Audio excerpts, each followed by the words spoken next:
गोरखपुर की हर एक गली में बूढ़ी अम्मा के देसी चिकन चावल की खुशबू फैली हुई थी। उनके हाथ के बने स्वादिष्ट चिकन चावल पूरे गांव में बहुत पसंद किए जाते थे।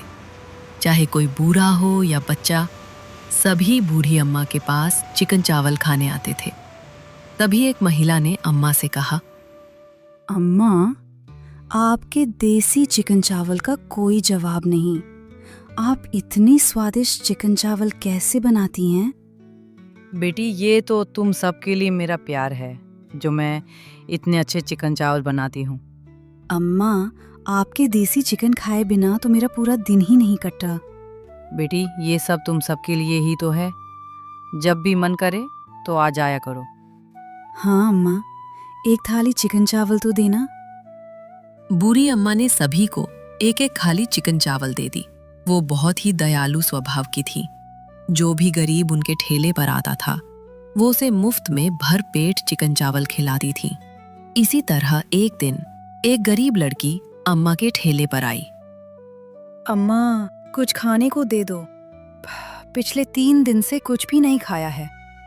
अम्मा ने उस लड़की को बहुत ध्यान से देखा। उसकी हालत सच में बहुत खराब लग रही थी। अम्मा को उस लड़की पर दया आ गई और उन्होंने बिना कुछ सोचे उसे एक थाली चिकन चावल की दे दी। बेटी, ये लो, तुम बहुत भूखी लग रही हो, खा लो। पर अम्मा, मेरे पास अभी आपको देने के लिए पैसे नहीं हैं। कोई बात नहीं बेटी, तुम इसे खा लो। उस लड़की का नाम वेदिका था। वो इतनी भूखी थी कि उसने वो थाली एक बार में ही खत्म कर दी। खाना खाने के बाद बूढ़ी अम्मा ने उससे सवाल किया, बेटी, तुम कहाँ से आई हो? इस गांव की तो नहीं लगती। वेदिका ने उदास होकर कहा, हाँ अम्मा, मैं इस गांव से नहीं हूँ। मैं पड़ोस के गांव से आई हूँ। मेरा इस दुनिया में कोई भी नहीं है। मैं एक अनाथ हूँ। इतना कहकर वेदिका उदास हो गई। अम्मा वेदिका की हालत देखकर भावुक हो गईं और प्यार से बोली, बेटी, तुम अनाथ नहीं हो। आज से तुम मेरे साथ रहना। अम्मा, आपको खामखा तकलीफ होगी। बेटी, अपने बच्चों के साथ रहने में माँ बाप को कभी तकलीफ नहीं होती। ये सुनकर वेदिका की आंखों में आंसू आ गए। उस दिन के बाद वेदिका भी बूढ़ी अम्मा के साथ देसी चिकन चावल बेचने में उनकी मदद करने लगी। दोनों एक दूसरे के साथ खुशी खुशी रहने लगे। रोज की तरह आज भी बूढ़ी अम्मा के ठेले पर लोगों की भीड़ लग गई। अम्मा की खासियत ये थी कि वो सबको चिकन चावल बहुत ही कम दाम में देती थी। बूढ़ी अम्मा के ठेले के ठीक सामने रघु अपनी चिकन बिरयानी का ठेला लगाता था। जब से बूढ़ी अम्मा ने चिकन चावल बेचना शुरू किया था, तब से रघु के ठेले पर कोई भी नहीं जाता था। इस वजह से रघु उनसे बहुत जलता था। रघु एक लालची व्यक्ति था। ज्यादा मुनाफा कमाने के लिए वो अपनी चिकन बिरयानी के दाम बहुत ज्यादा रखता था और अपने मसालों में मिलावट करता था, जिस वजह से कोई भी उसकी दुकान पर नहीं आता था। जब से इस बुढ़िया ने अपना ठेला लगाया है, मेरा तो सारा धंधा ही चौपट हो गया।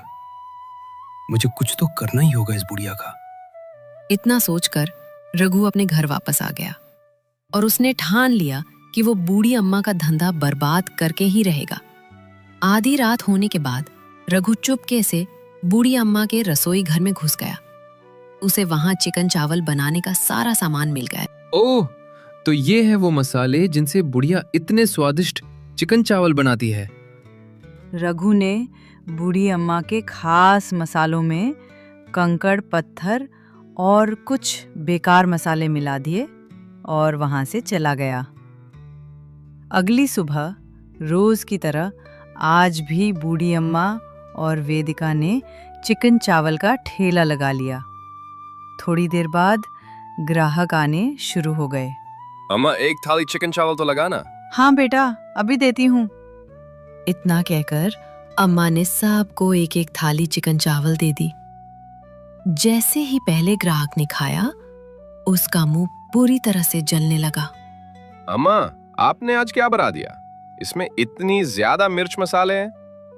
तभी दूसरे ग्राहक ने कहा, हाँ, आज के चावल में तो पत्थर भी है और चिकन में बहुत ज्यादा मसाले हैं। छी, मैं तो कभी ना खाऊं ऐसे चिकन चावल। इतना कहकर सभी ग्राहक बूढ़ी अम्मा के ठेले से रघु के चिकन बिरयानी के ठेले पर चले गए।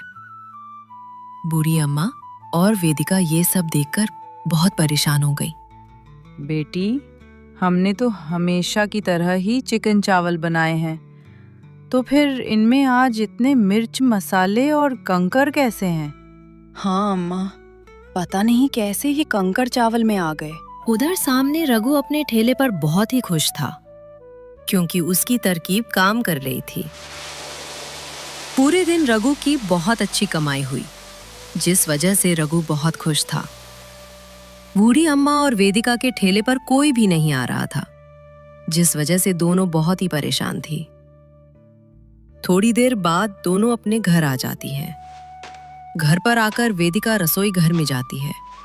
वहां से उसे एक अंगूठी मिलती है, जिसे लेकर वो बूढ़ी अम्मा के पास आ जाती है। अम्मा, ये अंगूठी किसकी है?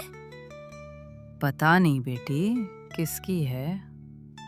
वेदिका उस अंगूठी को बहुत ध्यान से देखती है। तभी उसे कुछ याद आता है। अम्मा, ये अंगूठी तो उस रघु की है ना, जो हमारे ठेले के सामने ही अपना चिकन बिरयानी का ठेला लगाता है। अम्मा उस अंगूठी को ध्यान से देखती है, तो उन्हें भी याद आता है कि एक बार उन्होंने रघु के हाथों में वो अंगूठी देखी थी। हाँ बेटी, मैंने भी देखा था। ये तो रघु की अंगूठी है, पर ये हमारे घर पे क्या कर रही है? थोड़ी देर सोचने के बाद वेदिका कहती है, अम्मा, वो रघु हमसे जलता है। इसी वजह से वो कल रात हमारे घर आया था और हमारे मसालों में मिलावट करके चला गया, जिस वजह से आज कोई भी ग्राहक हमारे ठेले पे नहीं था। सब रघु के ठेले पे चिकन बिरयानी खा रहे थे और वो बहुत ही खुश था।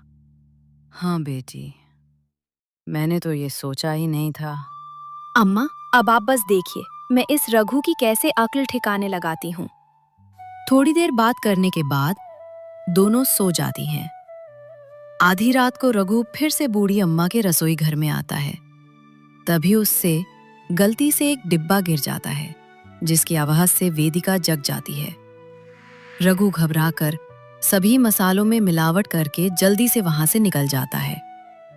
जब वेदिका रसोई घर में आती है, तो वो देखती है कि वहां पर सभी मसाले बिखरे पड़े थे। मसालों के पास एक गमछा भी पड़ा हुआ था। वेदिका उसे देखती है और सब कुछ समझ जाती है। अगली सुबह रोज की तरह आज भी बूढ़ी अम्मा और वेदिका ने अपने चिकन चावल का ठेला लगा लिया। सारे ग्राहक रघु के ठेले से बूढ़ी अम्मा को देखते हैं।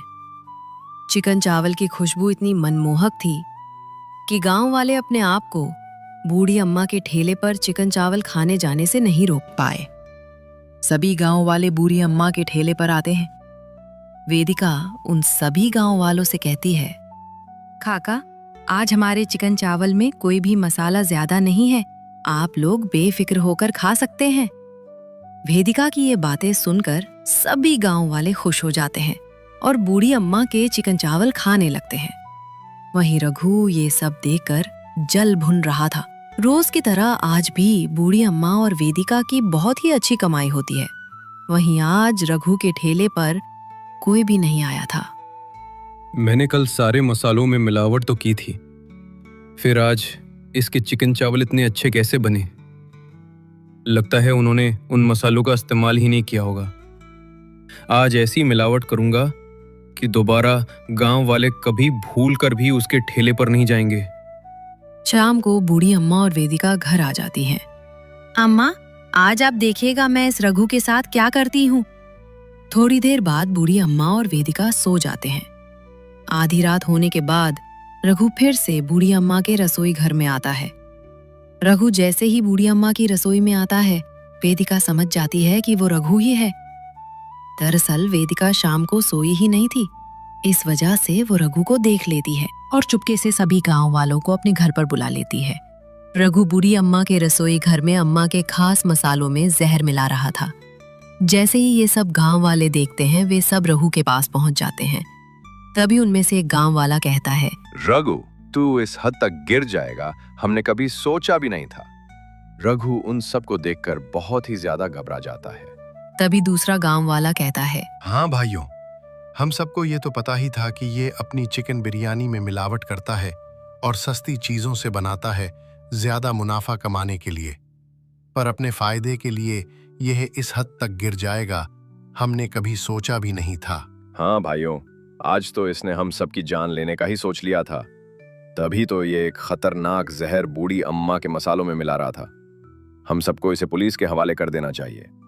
इतना सुनकर रघु घबरा जाता है और वो सबसे माफी मांगने लगता है। गांव वालों, मुझे माफ कर दो।